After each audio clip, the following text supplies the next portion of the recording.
Ikan hiu makan tomat. Goblok mun teu ka dieu. Oh dading mengoleh. Rasanya anjing banget. Halo cuy, kembali lagi bersama saya Betel Cemungut Celalu dan adik saya Betul. Kali ini kita akan membahas sejarah singkat tentang Kabupaten Kepulauan Selayar. Tapi tunggu dulu, sebelum lanjut jangan lupa subscribe dan nyalakan lonceng notifikasinya agar kami makin rajin upload video tiap hari.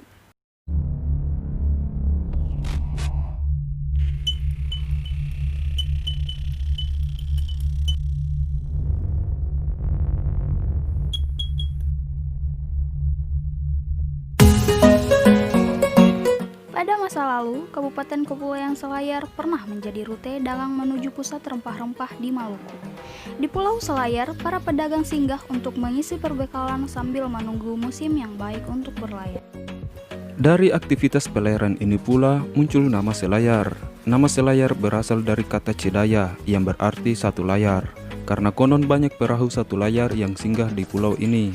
Kata Cedaya telah diabadikan namanya dalam kitab Negara Kertagama, karangan Empu Prapanca pada abad ke-14.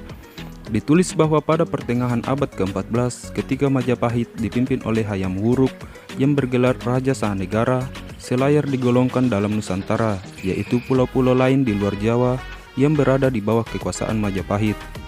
Ini berarti bahwa armada Gajah Mada atau Laksamana Nala pernah singgah di pulau ini. Selain nama Selayar, pulau ini dinamakan pula dengan nama Tanah Doang, yang berarti tanah tempat berdoa. Di masa lalu, Pulau Selayar menjadi tempat berdoa bagi para pelaut yang hendak melanjutkan perjalanan baik ke barat maupun ke timur untuk keselamatan pelayaran mereka. Dalam kitab Hukum Pelayaran dan Perdagangan Aman Nagappa abad ke-17, Selayar disebut sebagai salah satu daerah tujuan niaga karena letaknya yang strategis sebagai tempat transit baik untuk pelayaran menuju ke timur dan ke barat. Disebutkan dalam naskah itu bahwa bagi orang yang berlayar dari Makassar ke Selayar, Malaka, dan Johor, sewanya 6 rial dari tiap 100 orang.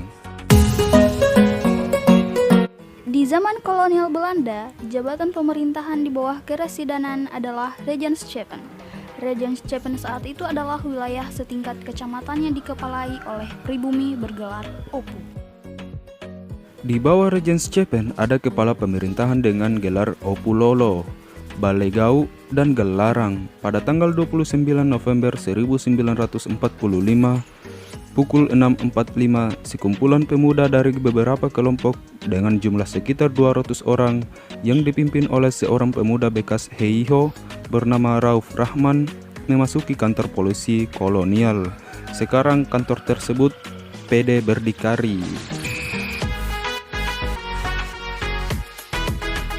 Para pemuda ini kemudian mengambil alih kekuasaan dari tangan Belanda yang di kemudian hari tanggal ini dijadikan tanggal hari jadi Kabupaten Kepulauan Selayar.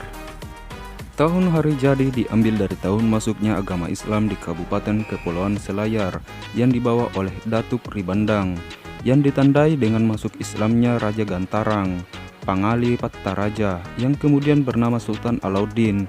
Pemberian Datuk Ribandang. Peristiwa itu terjadi pada tahun 1605, sehingga ditetapkan hari jadi Kabupaten Kepulauan Selayar adalah tanggal 29 November 1605.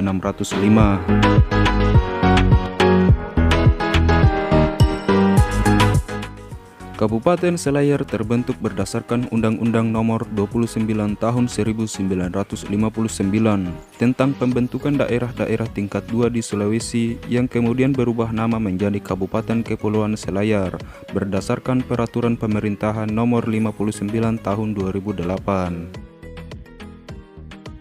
Kabupaten Kepulauan Selayar ini memiliki satu kekhususan, yakni satu-satunya kabupaten di Sulawesi Selatan yang seluruh wilayahnya terpisah dari daratan Sulawesi dan terdiri dari gugusan beberapa pulau, sehingga membentuk suatu wilayah kepulauan.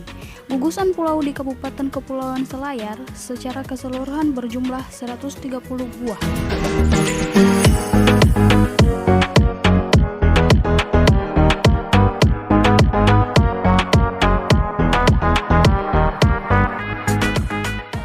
Oke cuy, itu dia sejarah singkat tentang Kabupaten Kepulauan Selayar. Apabila ada salah kata, mohon dimaafkan. Terima kasih dan sampai jumpa.